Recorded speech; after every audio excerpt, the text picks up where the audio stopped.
Naam, nakukaribisha tena katika somo letu la siku ya leo, na ibada yetu ni ya maalum sana, manake siku hii ni siku yetu ya mwisho wa mwaka, ambapo tutakuwa sherekea kufunga mwaka huu wa 2025 na kuingia katika mwaka wa 2026. Kwa hivyo ni siku maalum sana, manake kama vile tunavyoangalia saa zetu, inaonekana ya kwamba zimesalia tu saa chache ili tuweze kuingia katika mwaka wa 2026, ambao tunajua ya kwamba na tunatarajia kwamba ni utakuwa mwaka wa baraka. Kwa hivyo kuna mambo mengi ambayo tumeyashuhudia katika mwaka ambao sasa kwa wakati huu unaelekea kuisha. Kuna mambo mengi ambayo tumeyapata ya baraka, au tumepata baraka hapa na pale, na vile vile tumepata changamoto hapa na pale, lakini sio kusema kwamba hatutaweza kuendelea mbele. Tutaendelea mbele, tutavuka mwaka na maisha bado yataendelea. Kwa hivyo somo letu la kutuongoza siku ya leo linatoka katika vitabu vitatu vya Biblia, na ambavyo vitatuongoza katika somo hili la kufunga mwaka. Na kitabu cha kwanza ni kitabu cha Zaburi, ambacho ni Zaburi mlango wa 65 mstari wa 11, ambao unasema kwamba wewe hututia taji ya fadhili katika mwaka, na nyayo zako hutiririka baraka. Hilo ni neno ambalo linatoka katika kitabu cha Zaburi, ambalo linasema ya kwamba Mungu mwenyewe hututia taji ya fadhili. Fadhili ni amani, ni upendo, ni mambo mazuri. Kwa hivyo sisi Mungu Mungu yeye hututia taji ni crown ya mambo yaliyo mema sana. Alafu anasema ya kwamba hututia taji ya fadhili katika mwaka. Alafu pia anasema na nyayo zako hutiririka baraka. Kwa hivyo kila kitu ambacho ni cha Mungu kimejaa baraka.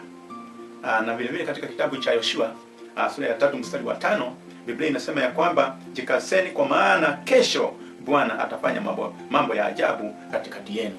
Yaani tujiandae, manake hapo kesho, mwaka mpya, Mungu atafanya mambo ya ajabu. Tujikaze, tujitayarishe kupokea mambo ya ajabu, manake kama tulivyosema ni mambo ya baraka, ni mambo ya taji ya fadhili. Na katika kitabu cha wimbo wa maombelezo, Biblia inasema kwamba rehema za Bwana hazijaisha, ni mpya kila asubuhi. Kwa hivyo rehema za Bwana, rehema au mapenzi na huruma za Bwana hazijaisha, ni mpya kila asubuhi. Kwa hivyo hayo ni baadhi ya vifungu vya Biblia ambavyo vitatuongoza katika somo letu la siku ya leo.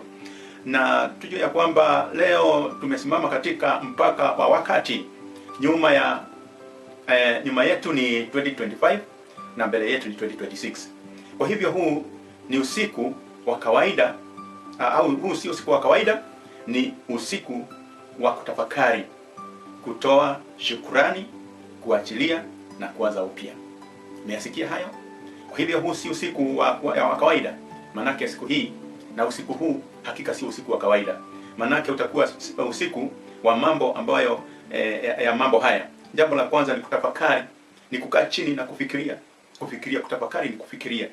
Jambo la pili, kutoa shukrani, kusema asante.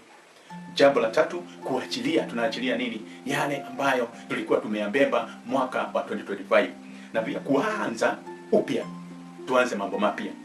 Tutakuwa na sehemu tatu katika mahubiri yetu ya siku ya leo, na kifungu cha kwanza kinasema tunapotazama nyuma.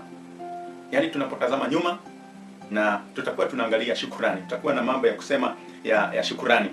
Pia katika sehemu ya pili, tunapoacha 2025, tunaposema kwa heri 2025, kuna toba na kuachilia. Alafu sehemu ya tatu, tunapovuka 2026, kuna imani na maono mapya. Hayo ndio mambo ambayo tutaangazia kwa wakati huu. Na tukiangalia katika sehemu ya kwanza, tunapotazama nyuma, au lazima tuwe na mambo ya kutoa shukrani kwa sababu ya mambo mengi. Kwa sababu tunajua ya kwamba si wote tulikuwa January 2025 bado tupo leo. Wengi wetu tulikuwa January, lakini leo wengine wametuacha, lakini sisi bado tuko. Si tuna jambo la kusema ni asante. Alafu lakini neema ya Mungu imetufikisha hapa. Hakika ni neema ya Mungu ambayo imetufikisha hapa.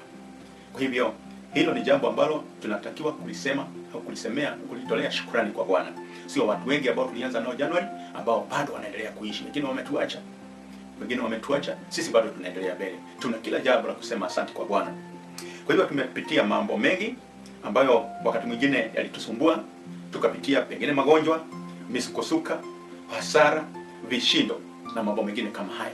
Tuliyapitia mengi, tukapitia shida nyingi, lakini bado tuko. Lakini Bwana ametulinda. Bwana wetu ametulinda mpaka kufikia wakati huu. Kwa hivyo hata kama haukupata kila ulichoomba, bado Mungu alikulinda na kukuweka hai. Tulifanya mengi, tulichotolea muhanga, tukafanya kazi kwa bidii, lakini kile ambacho tulitarajia kupata, sio wote ambao walipata kila kitu. Lakini kadri na hayo, ni vizuri kumshukuru Mungu kwa yote ambayo tumeyapata na kufikia wakati huu. Kwa hivyo chukua sekundi chache ujiulize swali hili. Je, Mungu hakustahili shukurani kwa hilo? Kwa hivyo Mungu alistahili shukurani kwa sababu ya mambo hayo. Kuna yale ambayo tulifaulu, ingawa kuna yale ambayo pia hatukufaulu. Lakini kwa yale ambayo tulifaulu, tunahitaji kusema asante kwa Mungu. Jambo la tatu au jambo la pili, tunapoacha 2025, kuna toba na kuachilia. Kwa hivyo hatuwezi kuingia 2026 tukiwa na mizigo ya 2025. Mizigo kama machungu, mizigo kama chuki, mizigo kama makosa, kuendelea kufanya makosa, huzuni na hata hatia. Haya mambo hatuwezi kutokavuka nayo 2026. Kama tumebebana na mambo haya katika maisha yetu, lazima tuyaachilie. Lazima tuyaachilie. Kitabu cha Isaia sura ni 43 mstari wa 18-19 unasema ya kwamba msikumbuke mambo ya kale, tazama nafanya jambo mpya. Kwa hivyo tuache na tuachilie mambo ya kale, mambo ambayo yametusumbua katika maisha yetu. Watu ambao tulisumbuana na hao, watu ambao walitukosea, tuache kufikiria na kutafakari mambo ambayo hayawezi yakatusaidia. Yale ambayo hayangeweza kutusaidia 2025 tuyaachilie, lakini tupokee yale ambayo yanaweza kutusaidia tunapoingia katika mwaka wa 2026.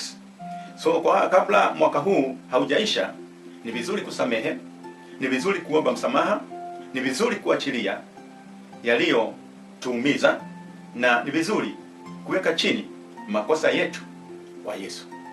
Hayo ndio ambayo tunapaswa kuyafanya. Jambo la kwanza ni kusamehe. Tuwe na moyo wa kusamehe. Tuwe na ule moyo wa kutoa msamaha kama sisi tuliwakosea wengine. Tuachilie yaliyotuumiza na kuweka chini makosa ambayo tulikuwa tumeyabeba na kumpatia Yesu Kristo, ambaye alituambia kwamba atatubebea mizigo yote.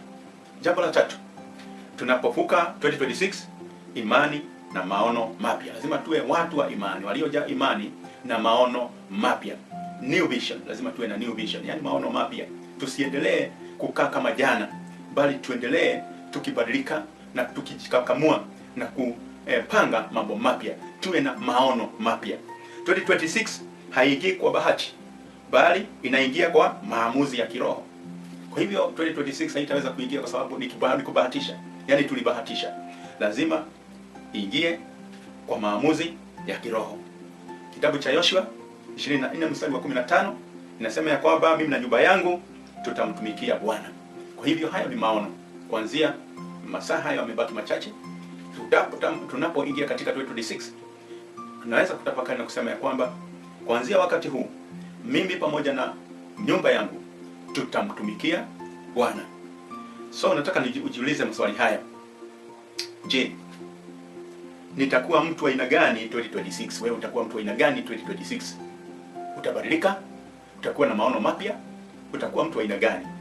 Jambo la pili, utakuwa karibu na kiasi gani na Mungu? Utakuwa karibu kiasi gani na Mungu? Mwaka huu umekuwa ukichelewa kanisani. Mwaka huu umekuwa ukikosa kuingia kanisani. Mwaka huu umekuwa ukikosa kutoa huduma kanisani. Lakini mwaka huu unapoingia 2026, umejitayarisha vipi kuwa karibu na Mungu? Na jambo la tatu, utaishi kwa kusudi au kwa mazoea? Utaishi kwa kusudi au kwa mazoea? Lazima pia uangalie jinsi utakavyoishi maisha yako unapofika au inapotimia saa 6 usiku na dakika 1 2026. Kwa hivyo kuna ujumbe wa moyo hapa. Mwaka mpya hautabadilisha maisha yako, bali maamuzi mapya ndiyo itakayobadilisha maisha yako. Umesikia hayo? Yaani mwaka mpya huu ambao tunasherehekea dakika chache tu, masaa machache ambayo yanakuja, hayataweza kubadilisha maisha yako, bali maamuzi mapya ndiyo itakayobadilisha maisha yako.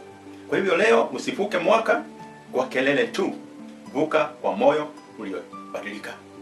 Kwa hivyo tu uwe unavuka mwaka kwa moyo uliobadilishwa. Ukubali kubadilisha moyo wako, uwe moyo ambao unaambatana na mapenzi yake Mwenyezi Mungu. Na wito wa maombi hapa, kabla saa haijabadilika. Kuna mambo ya kutoa, kuna mambo ya kuacha, kuna maamuzi ya kufanya, na kuna mioyo ya kumrudishia Mungu. Kwa hivyo kama uko tayari kuanza 2026 kwa maisha mapya, kwa imani mpya, kwa ahadi mpya kwa Mungu, simama ama nyanyua mkono wako ili tuweze kuomba pamoja. Tuombe pamoja na tuseme haya. Bwana wa mbinguni, tunakushukuru kwa 2025. Tunaachilia yaliyopita. Tunapokea 2026 kwa imani. Safisha mioyo yetu, rekebisha njia zetu, tutawale katika mwaka mpya. Kwa jina la Yesu Kristo tunaomba na kuamini. Amen. Amen. Mungu awabariki.